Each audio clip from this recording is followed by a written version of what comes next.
ओम शांति। 22/1/2021 की साकार महावाक्यों में प्यारे बाप दादा ने कहा, मुख्य पॉइंट सुनेंगे।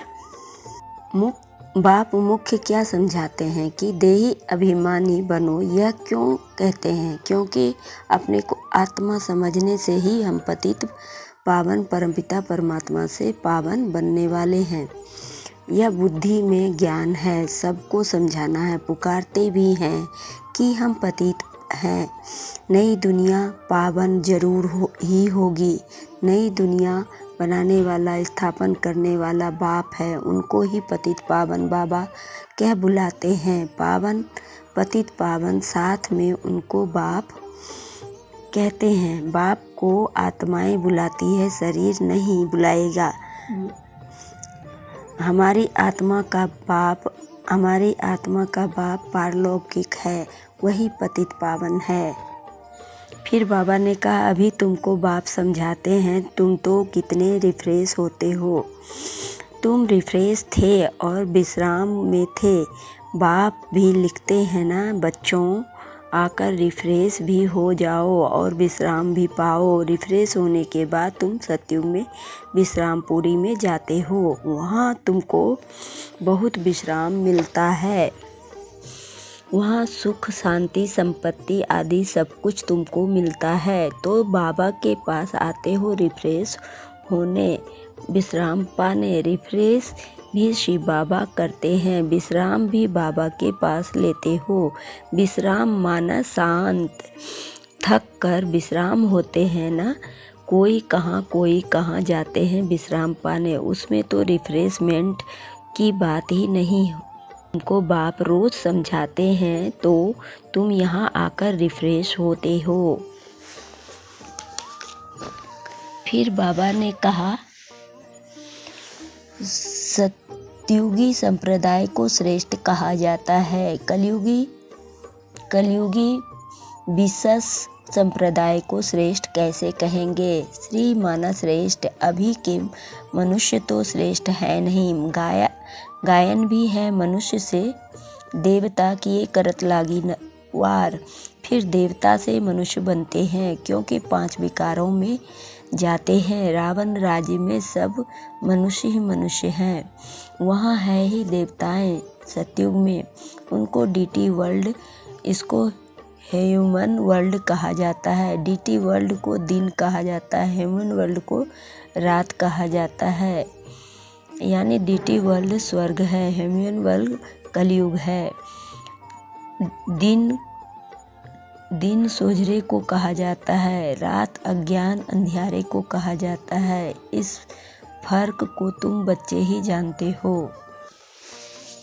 मुख्य सार सुनेंगे। बाबा ने कहा, तुम बाप के पास आए हो रिफ्रेश होने। बाप और बरसे को याद करो तो सदा रिफ्रेश रहेंगे।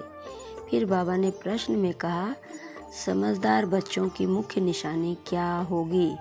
उत्तर में बाबा ने कहा, जो समझदार हैं उन्हें अपार खुशी होगी। अगर खुशी नहीं तो बुद्धू हैं। समझदार अर्थात पारस बुद्धि बनने वाले, वह दूसरों को भी पारस बुद्धि बनाएंगे। रूहानी सर्विस में बिजी रहेंगे। बाप का परिचय देने बिगैर रह नहीं सकेंगे।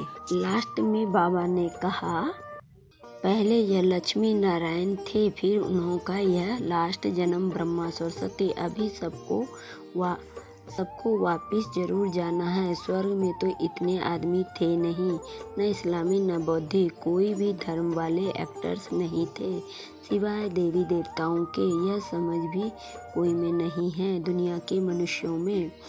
समझदार को टाइटल मिलना चाहिए ना, जितना जो पढ़ता है नंबरवार पुरुषार्थ से ही पद पाता है।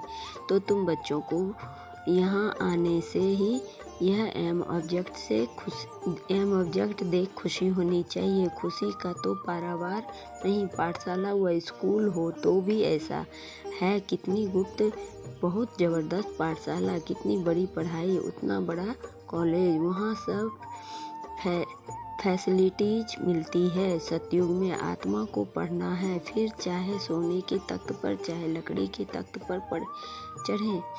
बच्चों को कितनी खुशी होनी चाहिए, क्योंकि शिव भगवानोवाच्य है। पहले नंबर में है यह विश्व का प्रिंस। बच्चों को अब पता पड़ा है, कल्प कल्प बाप ही आकर अपना परिचय देते हैं। मैं इनमें प्रवेश कर तुम बच्चों को पढ़ा रहा हूँ। देवताओं में यह ज्ञान थोड़े ही होगा। ज्ञान तो देवता बन गए तो फिर पढ़ाई की दरकार ही नहीं।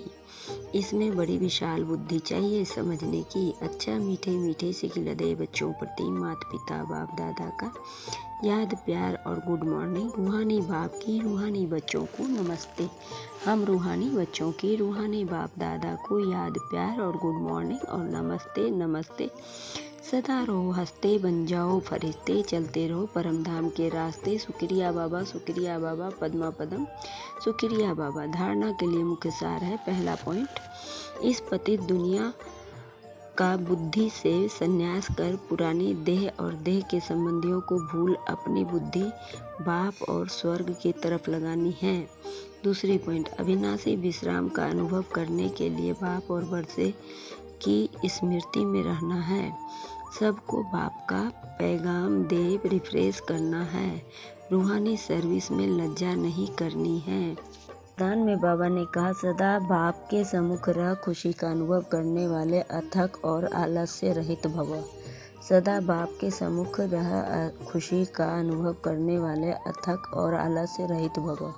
स्पष्टीकरण, कोई भी प्रकार के संस्कार या स्वभाव को परिवर्तन करने में दिल शिकस्त होना या अलबेलापन आना ही थकना है। इससे अथक बनो। अथक का अर्थ है जिसमें आलस्य न हो। जो बच्चे ऐसे आलस्य रहित हैं वे सदा बाप के सम्मुख रहते और खुशी का अनुभव करते हैं। उनके मन में कभी भी दुख की लहर नहीं आ सकती है। इसलिए सदा सम्मुख रहो और खुशी का अनुभव करो। स्लोगन में बाबा ने कहा, सिद्धि स्वरूप बनने के लिए हर संकल्प में पुण्य और बोल में दुआएं जमा करते चलो। सिद्धि स्वरूप बनने के लिए हर संकल्प में पुण्य और बोल में दुआएं जमा करते चलो। ओम शांति, ओम शांति।